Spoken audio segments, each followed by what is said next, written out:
D, wait for it, delightful. Check out the name tag. You're in my world now, Grandma. What's up, nerds? So I just got finished watching Superman and Lois, episode 3. And I have to say, I enjoyed it. Now, I didn't enjoy it as much as I enjoyed episode 1 and 2. This one was kind of it seems like this show was a little bit of a slow burn, but I do like what they're doing with the show.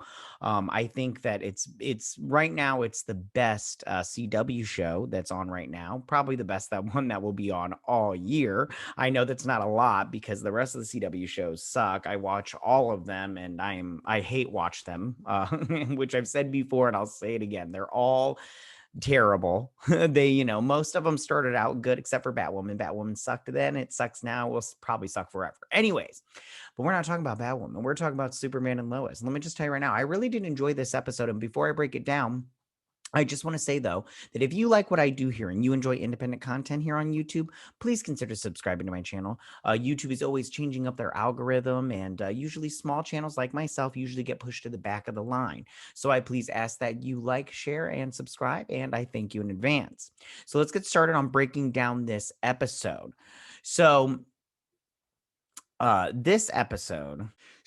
This episode starts out where the Kents are painting the house, and they're all like talking about like the colors, and they're like, yeah, and she's like, is it too blue and everything, and they're just basically like whatever. So then Lois paints Jonathan's shirt and everything, and then they do a paint fight. Now granted, I've been in these before with my wife and everything when we were painting our house and everything, but nobody likes paint fights in my opinion. I don't like paint fights. Like, they're fun for like a hot second, and then the next thing you know, you're all like, great, I gotta take a shower. So but while they're doing this, Clark hears some rumblings going on a bridge. And then he zooms away, and then Mama Kent is all like, Lois is all like, you'll get used to it, kind of thing. So this bridge is falling apart, and it looks like a newer bridge in my opinion, and it's falling apart. So I just go, what was going on there that this brand new freaking bridge is falling apart? It's in China, so maybe that's why, because they probably made slaves do it and everything. But anyway, so Superman flies in, and he saves the bridge from, which I don't understand this part about Superman, and because like that bridge, it's like this huge chunk of the bridge, and it falls apart, like falls down, and he like, it's just one small area that he's pushing on, and he's able to stop it from crumbling apart. I'm like, I don't think physics wise it would stay together in one piece, but hey, whatever, it's a comic book show, I still loved it. So he saves that, and then we go back over to the Kent family farm, and then they're sitting at breakfast, and they're chit-chatting, and they're basically like, he's like, you can go back to school, but you got to keep your stuff in check, kind of thing. And so that's pretty much the gist of that and everything. It's nothing special. Then we hop over to Lana Lang, Kushnick. I don't remember her last name. Doesn't even matter. Anyways, so they're sitting in the car of the doctor's office to their daughter Sarah's psychiatrist, probably. And they're like, she's all like, how can you, just gloss over it? And he's all like, it's been a year. And she's, it's very obvious that they're talking about, their daughter tried to commit suicide. She wants to make sure that her daughter's okay, which I totally understand that. And the dad kind of seems like a douche for not caring more about it. So she gets in and she's like, are you okay? And she's like, I'm okay. Stop asking me. Sarah and her, soon to be new boyfriend, Jordan, are the whiniest bitches on this show. I'll tell you that right now. They are so obnoxious and annoying. I can't stand their characters. Maybe they won't make it to season 2, if you get what I'm saying, hopefully. Anyways, so they're done in the car. She gets to school and she's like, oh, my mom's worried about me, but she won't leave me alone. Oh, I'm angsty teen. And they're chit-chatting and everything. He's like, hey, can we hang out? And then Jonathan's all like, ooh, nice try, buddy. So then the over at the Clark farm, at the Kent farm, he's looking at a tractor and it's broken, but he's listening to his sons at school because he can hear, millions of miles away. And Jordan is thrown up against the locker by Sarah's boyfriend. And he's all like, yo, stay away from my girl. What's your problem? And as this is going on, Jordan starts to, let his powers kind of, take over a little bit and everything. And then Dad Kent shows up and he's all like, what's going on here and everything. And he's like, I was just coming to check on stuff. And Jordan's all like, this was not an accident or a coincidence and everything. So he takes him home and he's all like, you lied to us. You've been listening to us the whole time. And he's all like, yeah, I had to do it and everything. And they're all like, whatever about it. So then that night, he's all like, I'm trying to do the best I can with these kids. I'm just doing, whatever. And, Lois made sense and everything. So the next day he's all like, come on, I'm going to take you to school. I promise I won't listen in on you. And then that was the end of that. So then back at the Smallville Gazette, I think it is, the editor lady's all like, hey, you got to do these small nothing stories because, I need you to you got to do a little bit of that in this small town kind of thing. And then this woman shows up and she's like, hey, I hear you're doing a story on Morgan Edge and the last town that he was in that he screwed over. And she's like, I got lots to say. So she tells him about her missing son and plays a voicemail that, he was a part of this good deal and everything. And that, he, and then he sent her a voicemail saying like, hey, that extraordinary, thing that was going on. I can't remember the right word to use for it. It's not turning out to be so great and everything. And then, and that's, the last story and everything. And then we go to Daniel Cudmore's character, Colossus from the X-Men movies, not the Deadpool movies, the X-Men movies. And he's watching what's going down. So then back at school, Jordan hears Sarah and her boyfriend break up. And then one of the other football players is all like, stay in your lane, loser, or whatever. And then we go over to cheerleading practice where Lana Lang is checking out, her daughter Sarah. And she's like, hey, you're not doing good. And she's like, fine, I quit. And she walks away. Then we go back on the football field. And Jordan shows up and he's all like, I'm going to play football. I'm going to play some football and everything. He's in there and he does really well. And he's like, he's like busting out all these dudes. And then the dude that was like, stay in your lane, loser. And he's like, am I in my lane now, loser, and everything. And then the coach is all like, hey, big boy, big twin brother or whatever, you didn't tell me about your brother who's a secret weapon. Go run some laps and everything. He's all like, fine. So he's all like, so then they're back at this diner and Sarah's all like, oh, what, you're a football player now? And he's like, I'm going to try it out and everything. He's trying to impress her. I get it. Mama Lang shows up. And she's all like, hey, what was that? And she's like, I'm fine. You always pretend that everything's okay, but it's not okay. You take pills to go to sleep. Dad sleeps on the couch. My sister is a jerk at school. She's like, get your stuff. We're going. Then Dad shows up. Clark shows up and he's all like, how's everything going? And Jordan's all like, joined the football team. Or Jonathan's all like, he played a little bit of football today and everything. Didn't tell him and everything that he was joining the football team. So then back at the Gazette, Lois is all like, hey, we got a story. And then her editor's all like, listen, we really don't have a story. That woman was drunk. She obviously has a vendetta. This doesn't mean anything. And she's like, listen, I understand what's going on, but I've been around this stuff enough times to know that there's something sketchy here. Then they go outside and it looks like her car has been firebombed.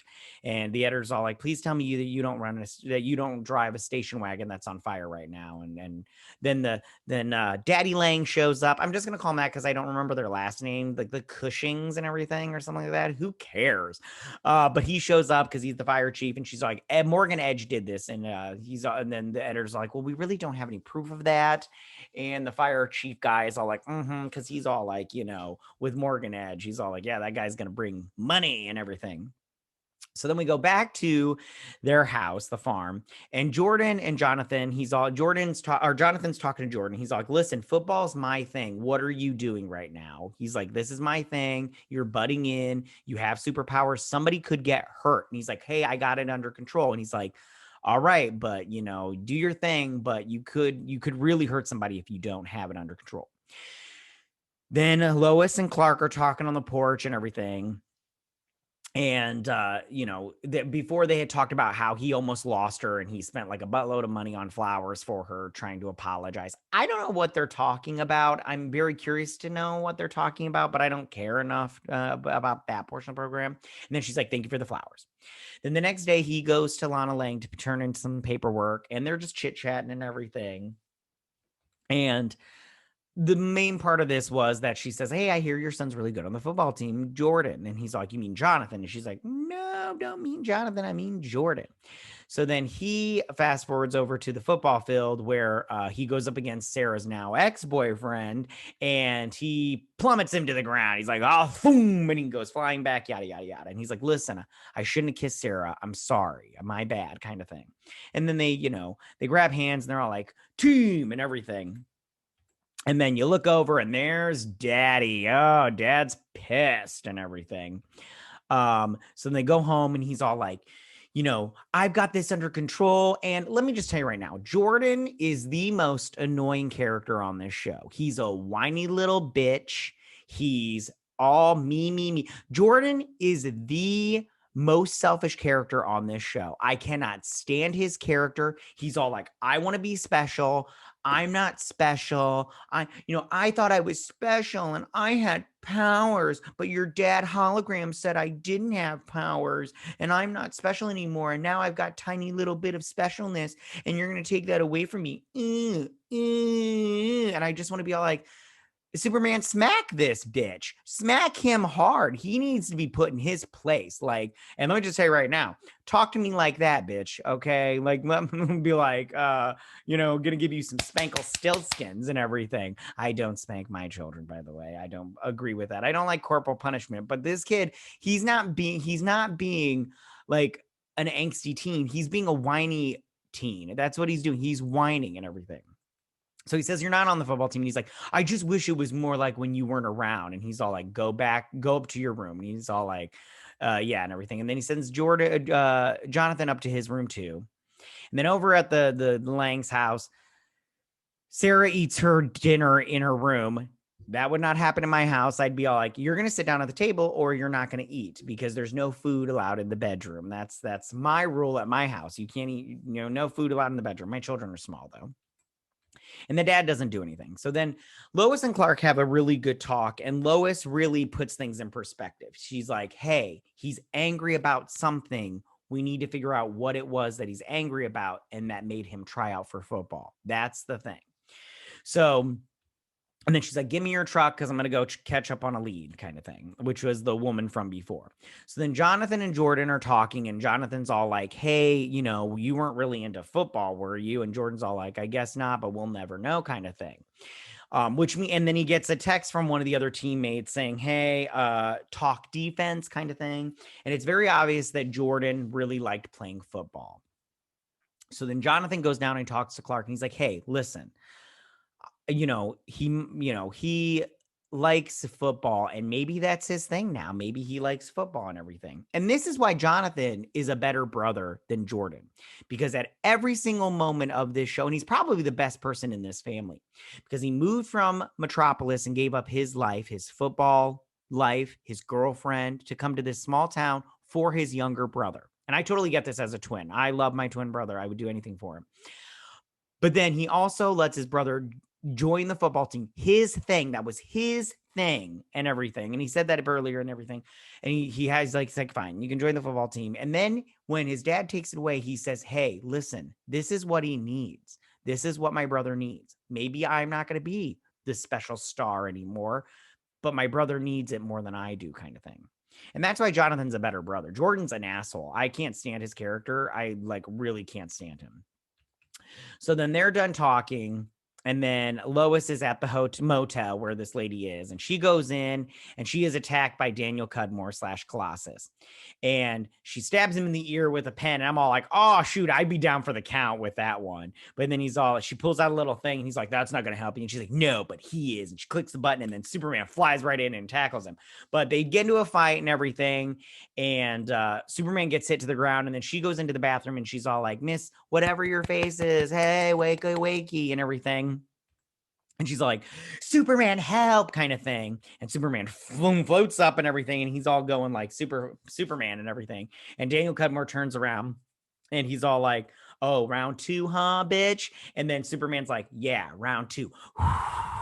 and everything. And he turns him to ice, and then he sucker punches him. And you can see the hit ripple through him. Like he's like, oh, you felt that. Oh, he needs some milk and everything.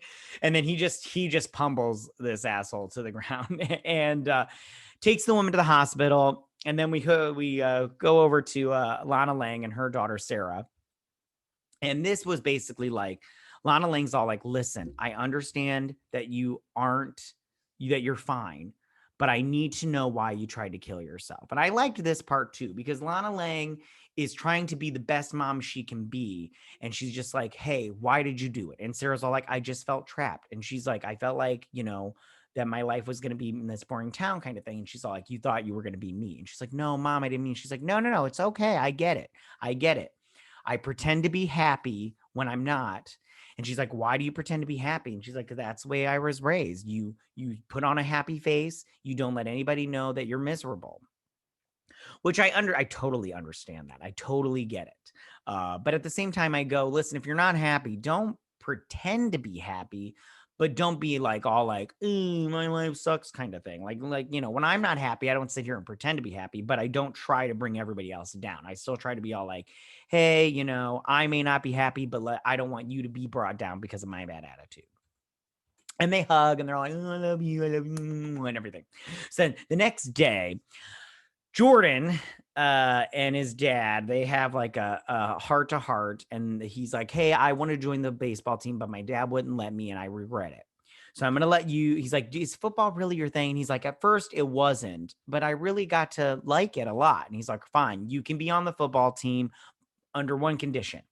I get to be the assistant coach. And so he goes and talks to the coach. The coach is like, sorry, all filled in and everything. And then Lois is all like, he'll work for free. And he's like, why didn't you start out with that? And everything, gives him a jacket. And then he's like, thanks for the assist. And she's all like, hey, he needs this and this will be good for you too, kind of thing. Then the brothers, then Sarah's all talking to me. He's like, hey, since you're still not a cheerleader, you want to come to the game and watch me play anyways? And she's like, yeah, and everything. And they're like, oh my gosh, I like him and everything. They're doing that stupid thing that TV shows do. This is not how it goes down in real life, by the way. I just want to say that. I am sorry. Any of you that has been in real life, this is not how it goes down. I've never seen this happen. I've never had this experience of like this before, but whatever. It's a show and we all love it. We're all just like, oh yeah, give me more kind of thing. So then Clark is pretending he can't carry this water cooler thing. And listen, that thing's like what, 50 pounds? Listen, I'm not sitting trying to act like I'm a Superman, but I could carry that. So stop playing around, okay? And they do the whole thing. Then Lois goes back to the Gazette and her editor's all like, listen, you were right. Something's going on. I made this board. This is big. This is a big story. And we're going to talk about that in just a second, what it is. So then we're doing Daniel Cudmore. He's all like, what do you mean Laura's going to take care of it? How is she going to take care of it? And then Laura is obviously standing in front of his car now, and she blasts him with her laser vision and kills him. And then she gets on the phone. She's like, it's done and everything. We're going to talk about this. So these two obviously have powers, and they obviously have some kind of superpowers like Superman. So this is what I think is going on. Do you remember in Iron Man 3 when those people were, we'll get in that image. Remember in Iron Man 3 when the Invictus Project or whatever it's called, I think that what's going on is these people are being picked to be a part of an experiment. We're going to drop this down. Be a part of an experiment. And that experiment is you get superpowers. This isn't anything new. This has been done in plenty of other TV shows like this, but this is what's going on in this one. And this is like a B plot to the Black Lex Luthor plot. Which will be very interesting to see how that all plays out. But as far as this episode / TV show goes, that's what they're doing and everything, which is fine. It's probably something like Project Cadmus or something like that, from past Superman stories, which is fine. I'm fine with it. I'm totally cool with seeing it again. I mean, I hope they bring in Mama Luthor from Supergirl. But I'm not sure how all that plays in. I don't know what timeline this is taking place in. But yeah. So tell me, that is my breakdown and review of this episode. Tell me what you guys thought about it. Did you like this? Are you like me and Jordan is just like the whiniest little monster on the planet? Because I can't handle him at all. He gets on my nerves to the nth degree. I cannot handle it. Tell me what you guys thought about this episode. What do you guys think about what do you think is going to happen next episode and the season? All that good stuff. You can go ahead and leave all your comments in that section down below. If you like this video, go and hit that like button. You know, I won't mind. If you're new to my channel, please hit that subscribe button. I'd greatly appreciate it. And I will see you guys on the next Superman review. You guys have a good day. Bye.